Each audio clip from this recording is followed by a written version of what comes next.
മുട്ടുകുത്തിക്കുമെന്ന് America, മുട്ടുകുത്തുന്നത് നിങ്ങളാണെന്ന് Iran. അമേരിക്കയുടെ അഹങ്കാരത്തിന് Iran കൊടുക്കുന്ന മറുപടിയാണ് ഏറ്റവും വലിയ പ്രഹരം എന്ന് പറയുന്നത്. മാത്രമല്ല, ഇത്രയും നാണം കെട്ട ഒരു പ്രധാനമന്ത്രി ലോകത്തുണ്ടാകില്ല എന്നതാണ് ഇവർ പറയുന്നത്. ഇറാൻ അമേരിക്കയുടെ കാല് പിടിക്കുകയാണെന്നുള്ള പൊള്ളയായ വാക്ക് പറഞ്ഞിരിക്കുകയാണ് ട്രംപ്.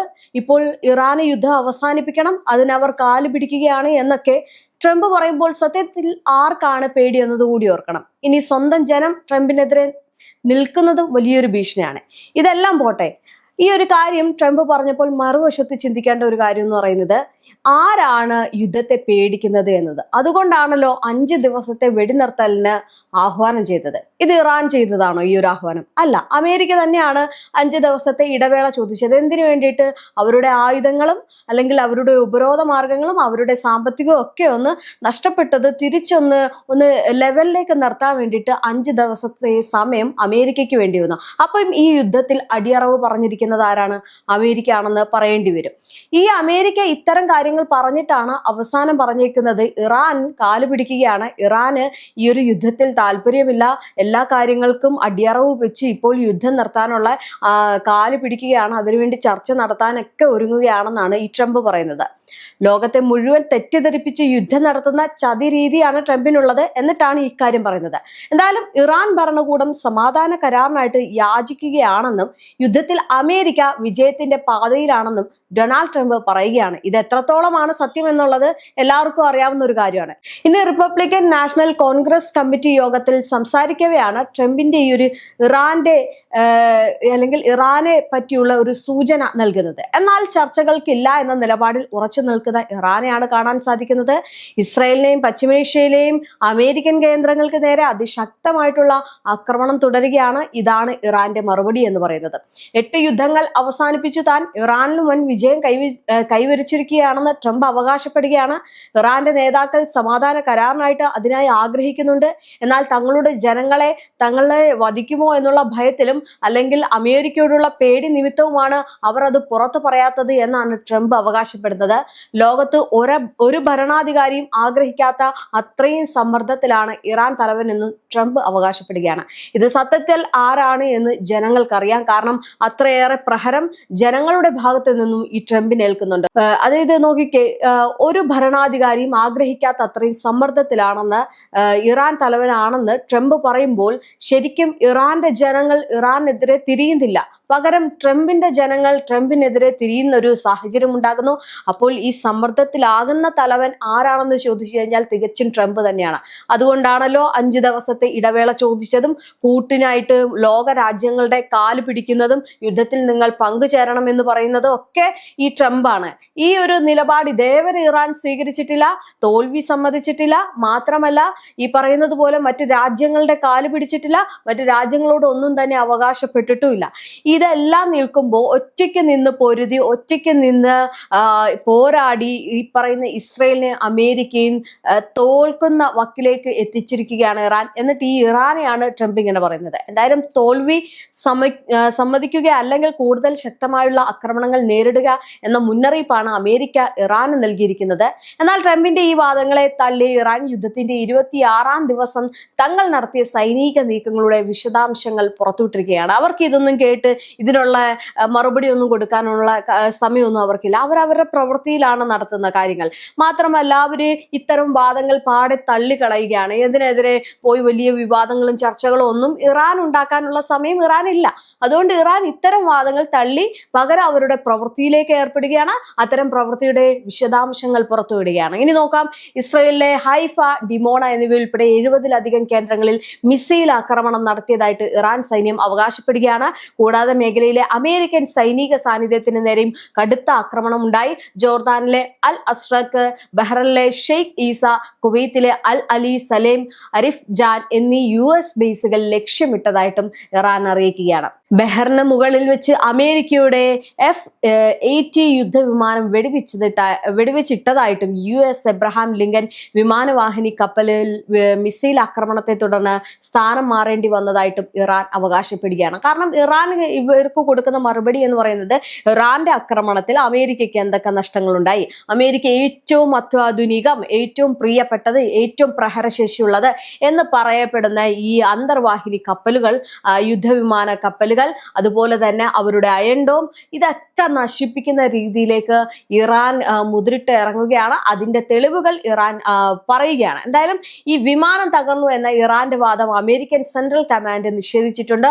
അതേസമയം ഇതെല്ലാം നടക്കുമ്പോഴും ഈ ഇറാന്റെ ഭാഗം എങ്ങനെയാണെന്ന് ചോദിച്ചു കഴിഞ്ഞാൽ ഇറാൻ വളരെ വ്യക്തമായിട്ട് തിരിച്ചടികൾ തുടരുന്ന ഒരു സാഹചര്യമാണ്. എന്തായാലും ഈ സെൻട്രൽ കമാൻഡ് ഈ കാര്യം നിഷേധിച്ചെങ്കിൽ അതിനകത്ത് ഒരു കാര്യമേ ഉള്ളൂ, അമേരിക്കയുടെ നാശനഷ്ടങ്ങൾ വിളിച്ചു പറയാൻ വളരെ നാണക്കേടാണ്. അത് ലോകത്തിന് മുന്നിൽ തലകുനിക്കുന്ന ഒരു അവസ്ഥയിലേക്ക് മാറുമെന്നുള്ളത് അറിയാം. അതുകൊണ്ടാണല്ലോ അവിടുത്തെ സൈനികർ കൊല്ലപ്പെട്ടിട്ട് പോലും അതിന്റെ കണക്കുകളോ അല്ലെങ്കിൽ അവർക്കെതിരെയുള്ള കാര്യങ്ങളൊന്നും ഈ പറയുന്ന ട്രംപ് അതിനെപ്പറ്റി ഒരു അക്ഷരം മിണ്ടാത്തത്. കാരണം നാണക്കേടാണ് ട്രംപിന്. ഇത്രയും സ്ഥലങ്ങളിൽ ആക്രമിക്കപ്പെട്ടു, ഇത്രയും സൈനികർ മരിച്ചു, ഇത്രയും ഞങ്ങളുടെ സാധനങ്ങൾ കുറയുന്നു എന്ന് ഒരിക്കൽ പോലും ട്രംപ് പറഞ്ഞിട്ടില്ല. കാരണം എന്താണെന്ന് ചോദിച്ചു കഴിഞ്ഞാൽ നാണക്കേടാണ്. പക്ഷെ അതിലും വലിയ നാണക്കേടാണ് ഈ വെല്ലുവിളി എന്ന് പറയുന്നത് കേട്ടോ. ഈ യുദ്ധം നിർത്തുകയാണെന്ന് പറഞ്ഞിട്ട് അതേ സ്ഥലത്ത് തന്നെ യുദ്ധം തുടങ്ങുന്ന സാഹചര്യം ഉണ്ടാകുന്നു. എന്തിനാണ് ഈ 5 ദിവസത്തെ സമയം ചോദിച്ചത്? യുദ്ധം നിർത്താനായിട്ടാണോ? പൂർണ്ണമായിട്ട് നിർത്താനല്ല.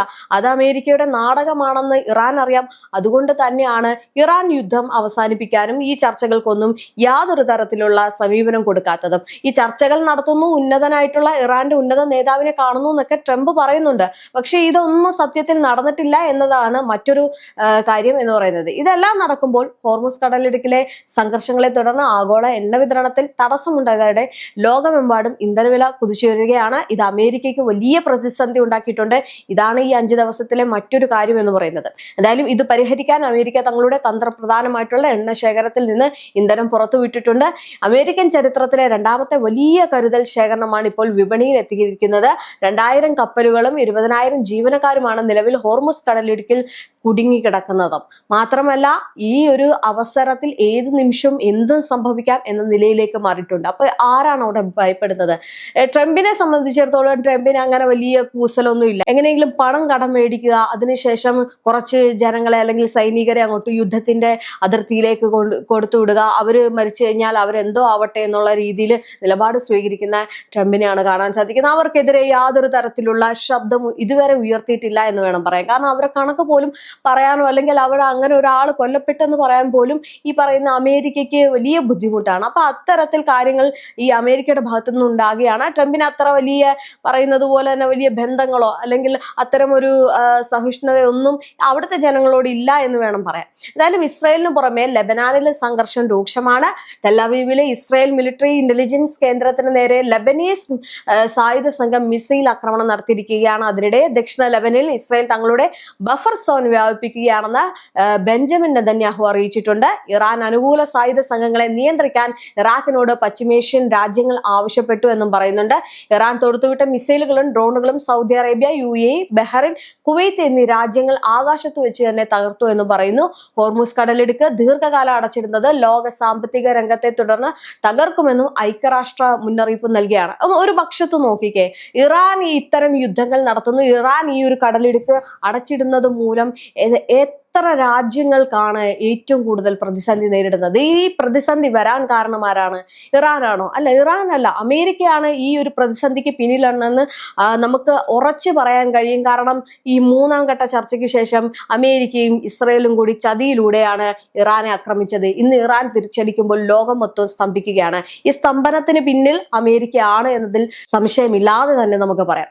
എന്തായാലും അതിനിടെ അമേരിക്ക മുന്നോട്ട് വെച്ച 15 ഇന സമാധാന പദ്ധതി അപ്രായോഗികം എന്ന് പറഞ്ഞ് ഇറാൻ തള്ളിയിരിക്കുകയാണ്. യുദ്ധം അവസാനിപ്പിക്കണമെങ്കിൽ പ്രധാനമായും 5 നിബന്ധനകളാണ് ഇറാൻ മുന്നോട്ട് വെക്കുന്നത്. ഭാവിയിൽ ആക്രമണം ഉണ്ടാവില്ല എന്ന ഉറപ്പും യുദ്ധ നഷ്ടപരിഹാരവുമാണ് ഇതിൽ പ്രധാനം എന്ന് പറയുന്നത്. തങ്ങളുടെ പ്രതിരോധത്തിൽ നിന്ന് പിന്നോട്ടില്ല എന്നും തങ്ങൾക്കെതിരെയുള്ള നീക്കങ്ങളെ ശക്തമായിട്ട് നേരിടുമെന്നും ടെഹ്റാൻ ആവർത്തിച്ചിരിക്കുകയാണ്. ഇനി ഇതിനിടയിൽ അമേരിക്ക ആശങ്കയിലാക്കുന്ന മറ്റൊരു പ്രശ്നം കൂടിയുണ്ട്. അതായത് തീപിടുത്തത്തെ തുടർന്ന് പിൻവാങ്ങിയതിന് പിന്നാലെ അമേരിക്കയുടെ അത്യാധുനിക വിമാനവാഹിനി കപ്പൽ USS ജെറാൾഡ് R. ഫോർഡിന് വേറെയും പ്രശ്നങ്ങൾ ഉണ്ട് എന്നുള്ള റിപ്പോർട്ടുകളാണ് ഇപ്പോൾ പുറത്തു വരുന്നത്.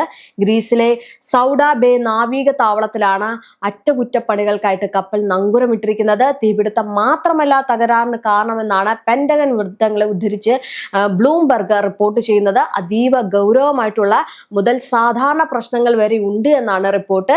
ഈ ഒരു മാസം ആദ്യമായിരുന്നു കപ്പലിലെ ലോണ്ട്രി ഏരിയയിൽ തീപിടുത്തമുണ്ടായത്. ആക്രമണം മൂലമല്ല തീപിടുത്തം ഉണ്ടായത് എന്ന് US ഉദ്യോഗസ്ഥർ വ്യക്തമാക്കിയെങ്കിലും പുക ശ്വസിച്ച് മറ്റും ഏകദേശം 600ഓളം നാവികർക്ക് തങ്ങളുടെ താമസ സൗകര്യം തന്നെ താൽക്കാലികമായിട്ട് ഉപേക്ഷിക്കേണ്ടി വന്നിരുന്നു. അറ്റകുറ്റപ്പണികൾക്കായിട്ട് കപ്പൽ പിൻവാങ്ങിയെങ്കിലും ജെറാൾഡ് ആർ ഫോർഡിന്റെ പ്രവർത്തനക്ഷമതയെക്കുറിച്ച് പെന്റഗൺ ടെസ്റ്റിംഗ് ഓഫീസ് ആശങ്ക പ്രകടിപ്പിച്ചു എന്നതാണ് റിപ്പോർട്ട്. എന്തായാലും ഈ വാദങ്ങൾ ഇറാന്റെ ഭാഗത്തു നിന്നുണ്ടായ ആക്രമണമല്ല എന്ന് പറയുമ്പോഴും സത്യത്തിൽ ഇറാന്റെ ഭാഗത്തു നിന്നുണ്ടായ ആക്രമണമാണ് എന്നതാണ് മറ്റൊരു കാര്യം. അതായത് ഇറാന്റെ ആക്രമണം മൂലം തന്നെയാണ് ഈ കപ്പലിന് പരിക്കേറ്റത്.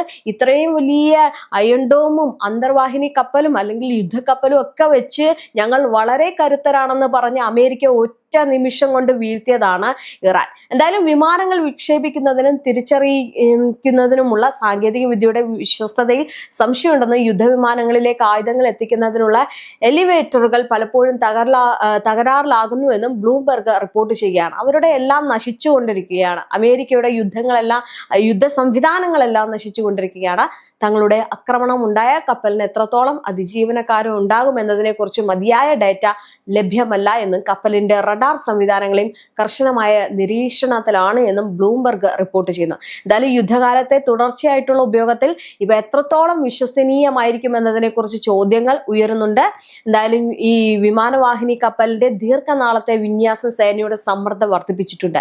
2025 ജൂണിൽ വിന്യസിച്ച ഈ ഒരു കപ്പൽ ഏകദേശം 9 മാസത്തോളമാണ് കടലിൽ ചെലവഴിച്ചത്. സാധാരണ 7 മാസത്തെ വിന്യാസ കാലയളവിനേക്കാൾ വളരെ കൂടുതലാണിത്.